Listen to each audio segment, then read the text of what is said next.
Jangipur super speciality হাসপাতাল সংলগ্ন একটি বেসরকারি পলিক্লিনিকের মালিকের বিরুদ্ধে এক অন্তঃসত্ত্বা মহিলাকে বেধড়ক মারধর করার অভিযোগ উঠল। রঘুনাথগঞ্জ থানার পুলিশ ইতিমধ্যেই অভিযুক্ত ব্যক্তিকে গ্রেপ্তার করেছে। পুলিশ সূত্রে জানা গেছে, ধৃত ব্যক্তির নাম তারাপদ পাত্র। জঙ্গিপুর সুপার স্পেশালিটি হাসপাতালের কাছে তার একটি পলিক্লিনিক রয়েছে। স্থানীয় সূত্রে জানা গেছে, সুতি থানার সরলা গ্রামের বাসিন্দা জনৈকা সোনালী মণ্ডল নামে এক অন্তঃসত্ত্বা মহিলা সম্প্রতি ওই ক্লিনিক থেকে কিছু প্যাথোলজি টেস্ট করান। অন্তঃসত্ত্বা ওই মহিলার মা মীনা মণ্ডলের দাবি, তাদের আর্থিক অবস্থার কথা বলার পর ওই পলিক্লিনিক কর্তৃপক্ষ টেস্টের খরচ 2400 টাকার পরিবর্তে 1500 টাকা নিতে রাজি হয়। তাদের অভিযোগ, শনিবার সকালে ওই পলিক্লিনিকে গিয়ে রিপোর্ট চাইলে সেখানকার কর্মীরা 2400 টাকা দাবি করেন, কিন্তু অত টাকা তাদের কাছে নেই। এই বলার পরেই ওই পলিক্লিনিকের অন্যতম মালিক তারাপদ পাত্র মা মেয়ে দুজনকেই মারধর করেন বলে অভিযোগ। ইতিমধ্যেই রঘুনাথগঞ্জ থানার পুলিশ এলাকায় পৌঁছে ওই পলিক্লিনিকের অন্যতম মালিক তারাপদ পাত্রকে আটক করে থানায় নিয়ে যায়। পরে লিখিত অভিযোগের ভিত্তিতে তাকে গ্রেপ্তার করা হয়েছে। ওই কি বলে ওখানে হসপিটালে, ওখান থেকে আমি এলাম, এসে বলছি কি ওই স্যার ওই রিপোর্ট সোনালী নামে রিপোর্টটা আছে, তো রিপোর্টটা দেন। তো বলছে কি না, ডিল মিটা হয়নি, আমি আমার মেয়েকে আমি 3000 টাকা আমি নিজে দিয়েছি, আপনার ডিল মিটিয়ে দিয়েছে, আর 300 টাকা ফি আমি দিয়ে দিয়েছি। যে বলছে কি না দেয়নি, এত 2400 টাকা হয়েছে, আর 1500 টাকায় করেছে। হ্যাঁ, 1500 টাকা রক্ত পরীক্ষা ফাইনাল করে দিয়েছে। মানে আগে থেকে বলেছিল 1500 টাকা লাগবে। হ্যাঁ, যে 1500 টাকায় ফাইনাল হয়ে গেছে, দিয়ে আবার বলছে কি তুমি টাকা নিয়েছো, পরে বলছে 2400 লাগবে। হ্যাঁ, দিয়ে পরে বলছে, দিয়ে আমি বললাম কি দেখেন আমরা মিথ্যা কথা বলি না, আমরা 7-8 বছর টাকা আপনার সব কাজ করি, এখানে করি। তো কি নিয়ে গন্ডগোলটা আজকে?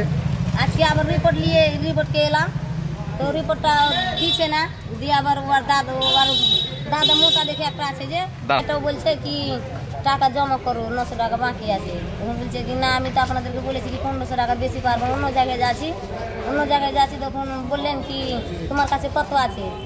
আমার কাছে যাই আছে, আমি 1500 টাকা। আপনার কাছে কি মানে গায়ে হাত দিয়েছে কি? আপনার গায়ে হাত দিয়েছে, মানে দেখছেন না, এই তো গায়ে হাত দিয়েছে, দেখেন জুতো ছিল, জুতো নিয়ে এই তো দিয়ে আবার ওই বলছে কি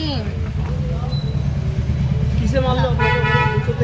জুতো নিয়ে এইভাবে ঘুষি মেরেছে, এটা জুতো নিয়ে মেরেছে। কে মেরেছে? ওই ওর দাদাটা। মানে কোন কোন কোন কোন মেডিকেলের? এটা মেডিকেলের, এটা বলতো কাগজ আছে আপনাদের কাছে মেডিকেলের? আচ্ছা, এখন কোথায় এসেছেন? এখন কোথায় ওই ওখানে যেখানে আমরা ওই দেখাই নাম লেখাই, ওরা পাশের দোকানের লোক সবাই এখানে বলে। পেশেন্ট কেউ মেরেছে? আচ্ছা, কোথায় এসেছেন? এটা কোথায় এসেছেন? পেশেন্ট কি থানায় এসেছি। থানায় এসেছেন, অভিযোগ করছেন ওদের বিরুদ্ধে?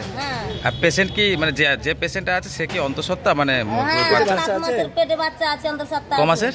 7 মাসের। 7 মাসের। হ্যাঁ, ওকেও মেরেছে। উনাকে দেখাতে এসেছিলেন? ওনাকে মানে আমাকে রিপোর্ট দেয়নি, ওই আমি মেয়েটাকে নিয়ে এসেছি। কত কি কথা হয়েছে? কয়জনকে মেরেছে?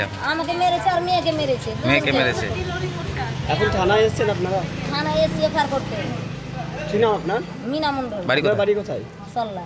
সল্লা, বসন্তপুর সল্লা। তো গরিব মানুষ আমরা টাকা কোথায় পাবো? দিয়ে রুম থেকে বেরিয়েছে, এখন ঘুষি চালিয়েছে। কে ওই দোকানদার? হ্যাঁ, মেডিকেলের ওই ডাক্তার। আপনাকে মেরেছে? ডাক্তার আমাকেও মেরেছে। আচ্ছা, দিয়ে ডাক্তার মারেনি, মেডিকেলের ওই যে রক্ত রিপোর্ট করে ওরাই। একজন ছিল ওখানে, আর একজন বুঝাচ্ছে যে কি কোন কথা বলিও না, মেয়ে ছিল সবাই ওকে বুঝা দিয়ে তুমি চুপ করে থাকে না। দোকানদারি আপনার উপর হাত তুলেছে? হ্যাঁ। আপনারা কি চুক্তি করে নিয়েছিলেন যে 1500 দিব, তার বেশি দিব? হ্যাঁ, আমি চুক্তি করে নিয়েছিলাম।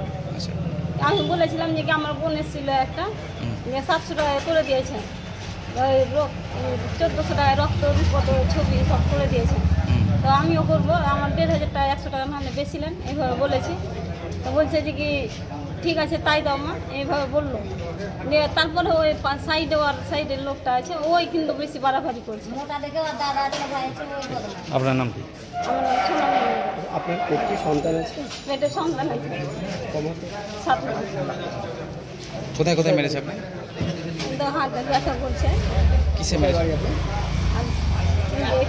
বাড়ি কোথায়? পেটে লাত মেরেছে? কোথায় বাড়ি আপনার? সল্লা। পেটে লাত মেরেছে? হ্যাঁ, ঠিক। পেটে আসেনি, কমরে। আচ্ছা, ঠিক।